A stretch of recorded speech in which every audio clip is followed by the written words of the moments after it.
Party అధికారంలో ఉన్న party, ఇప్పుడు తెచ్చింది కాంగ్రెస్ పార్టీ. మరి ఆ మనుషులే మళ్ళా బుల్డోజర్లు తీసుకొచ్చారు కదా, మరి రేపు పొద్దుగాల మళ్ళా కూడా వస్తాడు జేసీబీలు పట్టుకొని. ఊకుందామా? ఇట్లే ఎట్టి పరిస్థితిలో ఊకోవడానికి సిద్ధంగా లేము. మనం అడుగుతుంది మంత్రుల ఇళ్ల జాగాలు అడుగుతలేము, మంత్రుల పట్టా పొలాలు అడుగుతలేము, కలెక్టర్ గారి సొంత జాగాను అడగట్లేదు. పేదవాళ్ళము మన జాగా పేదల కోసం, బతుకు తెరువు కోసం, కొద్దిగా గూడు నీడ కోసం అడుగుతున్నటువంటి పరిస్థితుల్లో ఈ ప్రభుత్వం దొంగతనంగా ఈ ప్రజల దగ్గర నుంచి భూమిని లాక్కొని ఎవరికి ఇస్తారా? భూమి ఎవరికి పెడతారు? ఎవరెత్తుకపోవడానికి?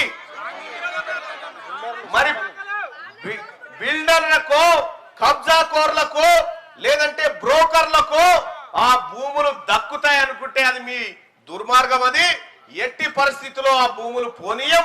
ఈ ప్రజలకు ఖచ్చితంగా ఆ భూముల పైన హక్కులు ఉన్నాయి.